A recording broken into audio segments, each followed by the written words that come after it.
उसकी 9 आयत। आपको ये बात समझनी है कि ये डिलीवरेंस वीक्स हैं, तो इसमें खूब भर भर के टीचिंग और खूब भर भर के ले हैंड होने वाला है। तो प्रिपेयर करके उसकी 3 आयत, यशाया 14 उसकी 12 से 15 आयत। यशाया 14 उसकी 12 से 15 में लिखा है, भोर के चमकने वाले तारे, तू कैसे आकाश से गिर पड़ा है। तू जो जाति जाति को हरा देता था, अब कैसे काट कर भूमि पर गिराया गया है। तो मन में कहता तो था, मैं स्वर्ग पर चढ़ूंगा, मैं अपने सिंहासन को ईश्वर के तारागण से भी अधिक ऊंचा करूंगा और उत्तर दिशा की छोर पर सभा के पर्वत पर विराजूंगा। मैं मेघों से भी ऊंचे ऊंचे स्थानों के ऊपर चढ़ूंगा, मैं परम प्रधान परमेश्वर के तुल्य हो जाऊंगा। यहां पर शैतान के बारे में जिक्र है कि वो कैसे भूमि पर गिराया गया, क्योंकि बाइबल कहती है कि शैतान जो है वो परमेश्वर ने उसे बनाया था स्वर्गदूत के रूप में, और वो वर्शिपर था और वर्शिप करता था। और बाइबल कहती है उसके मन में आया कि मैं परमेश्वर से भी बड़ा सिंहासन बनाऊंगा। वो परमेश्वर का विरोधी हो गया। अगर परमेश्वर ने 100 करोड़ स्वर्गदूत बनाए थे, तो बाइबल कहती है 1/3 यानी 33 करोड़ स्वर्गदूत जो थे वो शैतान के पीछे लग गए और सारे के सारे गिरा दिए गए। इस शैतान का जिक्र परमेश्वर ने भी किया। लूका 10 उसकी 17 से 19 आयत में लिखा, जब वो 70 चेले आनंद करते हुए यीशु मसीह के पास लौटे और कहने लगे, हे प्रभु, तेरे नाम से दुष्ट आत्माएं भी हमारे वश में हैं। जब हम बोलते हैं निकल, तो वो निकलती हैं। जाने के लिए बोलते हैं वो जाती हैं। बोलने के लिए बोलते हैं बोलती हैं। चुप रहने के लिए बोलते हैं चुप रहती हैं। वश में हो गई हैं तेरे नाम से। उसने कहा, मैं शैतान को बिजली के समान स्वर्ग से गिरा हुआ देख रहा था। तो परमेश्वर ने भी इस वचन पे मोहर लगाई, प्रभु यीशु मसीह ने, कि शैतान बिजली की तरह स्वर्ग से गिरा दिया गया था। किस जगह के ऊपर? इसी भूमि के ऊपर जहां आप बैठे हैं। कब गिराया गया था? मनुष्य की उत्पत्ति से पहले गिराया गया कि मनुष्य के बनने के बाद गिराया गया? यह हम पढ़ते हैं आज बाइबल में। जब हम पढ़ते हैं उत्पत्ति 1 उसकी 1 से 8 आयत को, उसको हम इंग्लिश में भी पढ़ेंगे साथ साथ में। In the beginning God created the heaven and the earth. आदि में परमेश्वर ने आकाश और पृथ्वी की सृष्टि की। बोलो सृष्टि की। 7 आयत सीधी पढ़ेंगे अभी।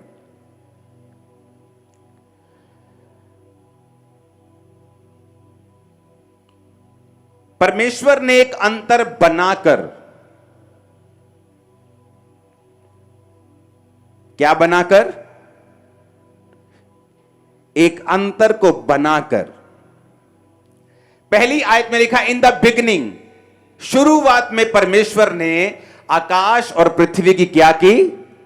सृष्टि की। दूसरी आयत में लिखा, पृथ्वी बेडोल और सुनसान पड़ी थी, गहरे जल के ऊपर अंधियारा था और परमेश्वर का आत्मा जल के ऊपर मंडराता था। पहली आयत और दूसरी आयत के बीच में लाखों सालों का फर्क है, हजारों का नहीं। अगर आप बाइबल ध्यान से पढ़ें तो परमेश्वर ने आदि में सबसे पहले आकाश और पृथ्वी को बनाया था। क्रिएटेड, इंग्लिश में लिखा क्रिएटेड, सृष्टि की, यानी इनको बनाया। तो मैं एक क्वेश्चन आपसे पूछना चाहता हूं, जब परमेश्वर ने आकाश और पृथ्वी को बनाया अपने हाथों से, मुंह से, वर्ड से, जैसे भी, तो क्या पृथ्वी बेडोल और सुनसान पड़ी रहती? क्या परमेश्वर ने बेडोल चीजें बनाई? क्या जब परमेश्वर ने आपको बनाया सिर्फ पेट बना दिया आपका, कि आंखें भी बनाई, कि मुंह भी बनाया? जब पेड़ बनाया तो कितना सुंदर बनाया, नदी बनाई तो कितनी सुंदर बनाई, पहाड़ बनाए कितने सुंदर बनाए।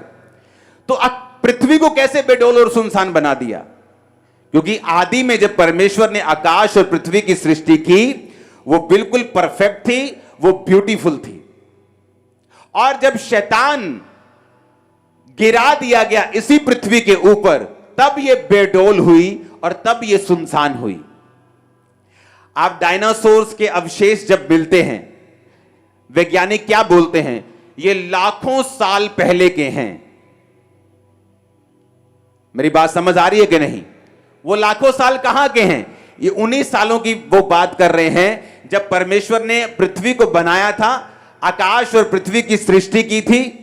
तब वो डायनासोर, सब वो ऐसे जंतु बनाए थे और मनुष्य नहीं बना था, क्योंकि ऐसे जीव जंतु परमेश्वर नहीं बनाता जो मनुष्य की जाति को ही खत्म कर देते। तो परमेश्वर ने तब मनुष्य नहीं बनाया।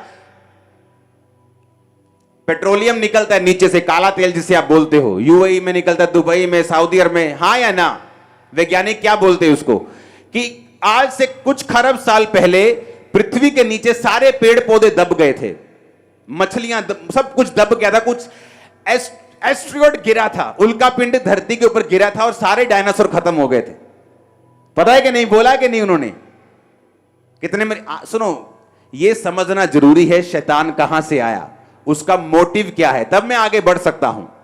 अगर मालूम ही नहीं मेरा दुश्मन है कौन, वो चाहता क्या है, तो उसको हराएंगे कैसे? जब वैज्ञानिक ने कहा, वैज्ञानिकों ने कहा कि आकाश के से उल्का पिंड गिरा धरती के ऊपर और सारे डायनासोर मर गए थे, हिमयुग शुरू हो गया था, सब कुछ उलट पुलट हो गया था, तब वो सारे जितने पेड़ थे, जितने जंतु थे, वो धरती के नीचे दब गए थे, उनका पेट्रोलियम बन गया था, काला तेल बन गया, जो आज तुम निकालते हो, वहां से निकला था वो डायनासोर। जो लाखों साल पहले थे, जब भी आप उनको निकाल के उनकी कार्बन डेटिंग चेक करते हो तो वो लाखों साल पहले के निकलते, जब परमेश्वर ने आकाश और पृथ्वी की सृष्टि की थी। और जब शैतान को गिराया, सब मर गए, पृथ्वी बेडोल और सुनसान हो गई, क्योंकि परमेश्वर बेडोल और सुनसान चीजों की उत्पत्ति नहीं करता, वो शानदार चीजें बनाता है। लेकिन जब शैतान गिराया गया तो पृथ्वी बेडोल और सुनसान हो गई। अब शैतान गिरा दिया गया पृथ्वी के ऊपर, और जब परमेश्वर ने फिर से आदम को बनाने का सोचा और फिर से सृष्टि को फिर से रंगदार करने का सोचा, और बाइबल कहती परमेश्वर ने फिर से क्रिएट नहीं किया। अगर आप इंग्लिश की बाइबल में 7 आयत को पढ़ेंगे दोबारा से, तो परमेश्वर एंड गॉड मेड, फिर क्रिएट नहीं किया। एक चीज मैंने क्रिएट कर दी, मैंने एक स्पीकर क्रिएट कर दिया, लेकिन उसको बाद में एक हथौड़ा पड़ा, वो खुल गया। बाद में मैं उसको क्रिएट नहीं करूंगा, मैं उसको मेड करूंगा, असेंबल करूंगा दोबारा से। मेरे पास जाली भी है, स्पीकर भी है, उसके बीच की छन भी है, लकड़ी का डब्बा भी है, लेकिन वो अब गिरा पड़ा, उल्टा सीधा हो गया। अब मैं उसको उठाऊंगा और पेच कसूंगा और मेड करूंगा, क्रिएट नहीं करूंगा। क्रिएट मैं पहले कर चुका हूं फैक्ट्री में। समझ आई कि नहीं आई? अब 7 आयत में लिखा है एंड गॉड मेड, कि परमेश्वर ने अब सब कुछ बनाया। पहले वो क्रिएट कर चुका था, अब बना रहा था और सब चीजों को सेट कर रहा था। तो शैतान वहां से आया, परमेश्वर के खिलाफ उसने काम किया। आज भी जब परमेश्वर ने इंसान को यह धरती दी, जब उसी धरती पे शैतान को गिराया और वही धरती फिर इंसान को दे दी, तो इस वजह से शैतान जो था इंसान का दुश्मन बना, और आज वो परमेश्वर की इच्छा के विपरीत आपकी लाइफ में काम करता है, और जो कुछ वचन में लिखा है वो उसको गलत साबित करके अपने ही राज्य को स्थापित करना चाहता है, और ये चाहता है कि हर बंदा उसके हिसाब से चले, जो वो चाहता है वो करे, और परमेश्वर के करीब कोई भी ना जाए। अब आपको ये बात समझ आ गई कि शैतान कहां से आया, क्यों गिराया गया, उसकी मर्जी क्या है, कि वो आपको गिराना चाहता है, तंग करना चाहता है, बीमारी देना चाहता है, मारना चाहता है, दुखी करना चाहता है, डिप्रेस करना चाहता है, चिंता देना चाहता है, स्ट्रेस देना चाहता है, रोग देना चाहता है, अकेलापन, जो कुछ भी गंदगी है वो शैतान की ओर से है। और इसलिए परमेश्वर ने कहा मैं उद्धार देने के लिए आया हूं। वो उद्धार सिर्फ आत्मिक उद्धार की परमेश्वर बात नहीं करता, तुम्हारे शरीर का, तुम्हारी आत्मा का, तुम्हारे माइंड का, तुम्हारे फाइनेंस का, तुम्हारे परिवार का, रिलेशनशिप्स का, तुम्हारी हर एक चीज में परमेश्वर कहता है कि मैं तुम्हें शांति, उद्धार यानी हीलिंग और डिलीवरेंस को देने के लिए आया हूं। अब बाइबल कहती है कि शैतान जो है, इस धरती का रूल है कि कोई भी आत्मा अकेली काम नहीं करती। अगर परमेश्वर ने इस्राएलियों को छुड़ाना है तो वो अकेला जा सकता था, आत्मा को भेज सकता था, लेकिन परमेश्वर का ही यह बनाया गया रूल है कि हर एक आत्मा एक शरीर के जरिए काम करेगी।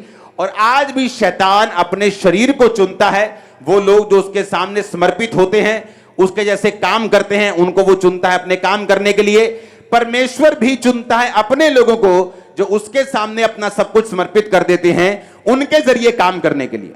इतनी बात समझ आ गई कि नहीं आ गई? अब यह बात हमें समझनी है कि शैतान कहां से आया? स्वर्ग से गिराया गया। यशाया भी कहता है, जीसस क्राइस्ट ने भी सेम बात कही। कब गिराया गया? लाखों साल पहले, मैंने वो भी आपको बता दिया। धरती पर उस समय क्या था, मैंने वो भी आपको बता दिया। फिर कितने साल धरती बेडोल रही और सुनसान रही जब परमेश्वर ने उत्पत्ति की थी। फिर परमेश्वर जब इंसान को बनाना चाहा, धरती को उसने मेड किया, क्रिएट नहीं किया, फिर से उसको रिस्टोर किया, फिर से उसको ताजा किया और इंसान को बनाकर धरती को दे दिया। और इसीलिए जब शैतान उस धरती को देखकर आदम और हवा के पास जेलसी के साथ आया कि ये मेरी थी, मैं गिराया गया था, तो उसने आदम और हवा को गिराया, अपने साथ शामिल किया। वो श्राप आदम और हवा के ऊपर जो आया, आज हर एक व्यक्ति के ऊपर काम करता है जो परमेश्वर में नहीं है, क्योंकि यीशु मसीह का लहू ही है जो हमें उस श्राप से आजाद करता है। अब ध्यान से समझना, मरकुस 1 उसकी 23 और 24, मरकुस 5 उसकी 6 आयत, ये 2 आयतें मैं पढ़ूंगा। उस समय आराधनालय में एक मनुष्य था जिसमें अशुद्ध आत्मा थी। उसने चिल्लाकर कहा, हे यीशु नासरी, हमें तुझसे क्या काम? क्या तू हमें नष्ट करने आया है? मैं तुझे जानता हूं तू कौन है, परमेश्वर का पवित्र जन। कहां था बैठा वो? आराधनालय में।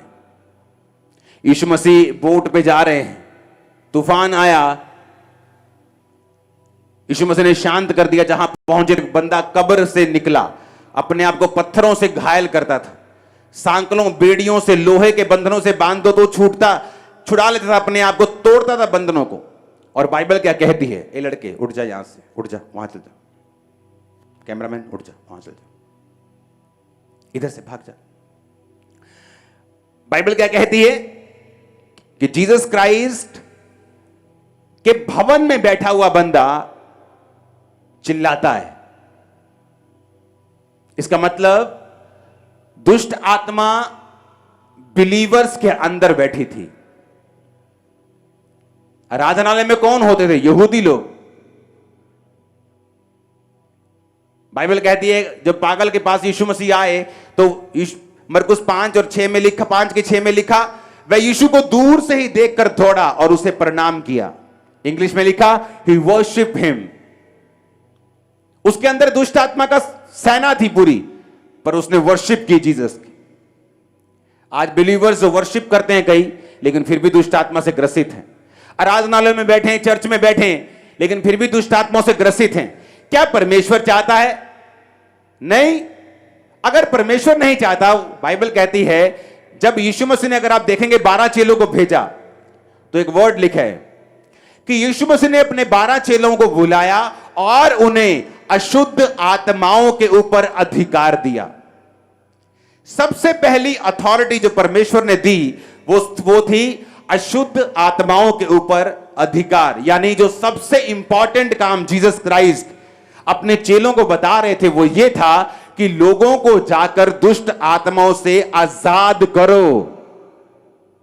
सबसे इंपॉर्टेंट पहले वर्ड लिखा है बाइबल में कि यीशु मसीह ने अपने चेलों को बुलाया और उन्हें अशुद्ध आत्माओं पर अधिकार दिया और कि वो सब प्रकार की बीमारियों और निर्बलताओं को दूर करें। इसका मतलब यीशु मसीह दुष्ट आत्माओं को निकालने की इंपॉर्टेंस को बड़ी अच्छी तरह से समझते थे। यीशु मसीह को मालूम था कि जब एक शैतान एक बिलीवर के पास रहेगा तो वो उसका नुकसान करेगा। बाइबल कहती है यीशु मसीह एक आराधनालय में प्रचार कर रहे थे सब्त के दिन, और एक कुबड़ी आई और यीशु मसीह ने उस कुबड़ी को ठीक कर दिया जो 18 साल से बंधी थी।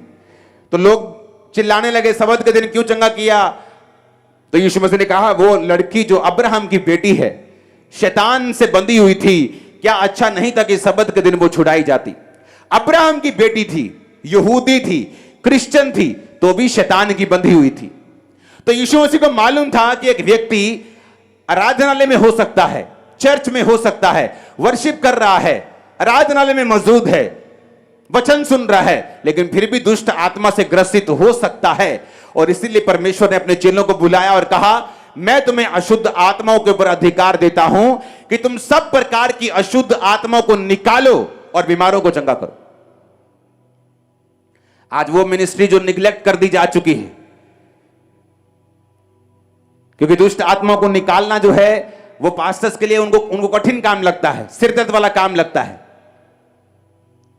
डेंजरस लगता है। लेकिन ये सबसे पहला और सबसे जरूरी है कि जब एक व्यक्ति चर्च में है, जीसस क्राइस्ट के पास आ चुका है, तो वो शैतान के सब प्रकार के बंधनों से छुड़ाया जाए। ये जरूरी है और परमेश्वर की ये विल है 100%। आज भी इसी विल से वो स्वर्ग से आपको देख रहे हैं कि आप दुष्ट आत्माओं के हर बंधन से छुड़ाए जाएं। अपने घराने समेत आमीन ऊंचा चाहिए। अब ये समझ आ गया कि परमेश्वर ये चाहते हैं कि हम दुष्ट आत्माओं से छुड़ाए जाएं, हम दुष्ट आत्माओं से आजाद हों। एक व्यक्ति चर्च में हो सकता है बिलीवर हो और दुष्ट आत्मा से ग्रसित हो सकता है। अब जब मैं ये फैसला कर चुका हूं, दुष्ट आत्मा जब सपनों में आती है, डेथ स्पिरिट जिसको होती है, जैसे आज प्रोफेटिक वर्ड हुआ, मुर्दे दिखते हैं, रिश्तेदार दिखते हैं, मरे हुए लोग दिखते हैं, ये एक डेथ स्पिरिट है। यानी वो आपको भी एक्सीडेंट में आपको भी मारना चाहती है। और क्रिश्चियन लोग भी बंधे हुए हैं इसमें। लेकिन क्यों बंधे हुए हैं और वो कैसे छुड़ाए जाएंगे, अब हम इस टॉपिक पे जाएंगे। क्योंकि अगर शैतान आपकी लाइफ में है तो उसके अंश, उसके कण, उसका असर भी आपकी लाइफ पे होगा और वो अच्छा नहीं है। एक क्रिश्चियन बंदे के लिए यह अच्छी बात नहीं है कि वो शैतान के बंधनों में रहे। हालेलुया। पहली बात, अगर आप शैतान से, उसके बंधनों से, उसके जकड़न से, उसके पकड़ से आजाद होना चाहते हो, पहला पॉइंट जो आपकी लाइफ में होना चाहिए वो ये है कि आपकी लाइफ में रिपेंटेंस होनी चाहिए। दूसरा, डेस्परेशन, यानी एक उत्साह, छुटकारे की ललक आपके अंदर होनी चाहिए। एक बार मैं बताता हूं कौन से लोग हैं दुष्ट आत्मा से जो आजाद नहीं होते। Wrong motives. ऐसे बहुत से घर हैं जहां पर लेडीज को या जेंट्स को यह लगता है कि अगर मैं दुष्ट आत्मा से खेलता रहूंगा तो मुझे ज्यादा से ज्यादा अटेंशन मिलेगी। एक घर में मैं गया, वो औरत को दुष्ट आत्मा बहुत सताता था, लेकिन जब वो दुष्ट आत्मा से बाहर आती थी तो उसका स्वभाव इतना अच्छा नहीं था अपने पति और अपने बच्चों के लिए। बहुत डोमिनेटिंग थी वो, बहुत प्रभाव और बहुत कब्जा करके रखती थी अपने पति और अपने दोनों बच्चों के ऊपर। तो वो दुष्ट आत्मा जब उसके प्रेयर होती थी तो वो दुष्ट आत्मा से कभी आजाद नहीं होती थी। क्यों? उसका इमेजिन करो, 15 साल की प्रेयर के बाद परमेश्वर ने कल मुझे उसका रीजन बताया।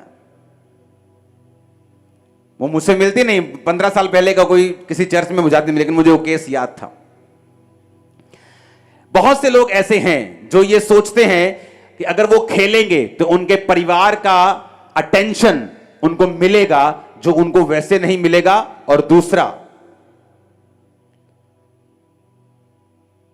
वो अपनी सारी बदतमीजियां, अपनी सारे मिसबिहेव शैतान की आड़ पे अपने परिवार के ऊपर रखना चाहते हैं। ऐसे लोग कभी दुष्ट आत्मा से आजाद नहीं होंगे। जिस घर में ऑर्डर बिगड़ा हुआ है, क्राइस्ट का ऑर्डर क्या है? आई एम योर हेड, मैं तेरा सिर हूं। किसको बोला? पति को, जेंट्स को, हस्बैंड को। तू अपनी पत्नी का सिर है, मैं तुझसे प्यार करूंगा, जिस तरह मैं तुझसे प्यार करूंगा तो अपनी पत्नी से प्यार करेगा। मैं तेरा सिर हूं, तू अपनी पत्नी का सिर है। जिन घरों में औरतें अपने पति की बेइज्जती करेंगी और उन पे कब्जा करने की कोशिश करेंगी, घर को खुद चलाने की कोशिश करेंगी, वो घर कभी भी दुष्ट आत्माओं से आजाद नहीं हो सकता। आज आप, मैंने बोला वो सुनेंगे जो आपने पहले नहीं सुना।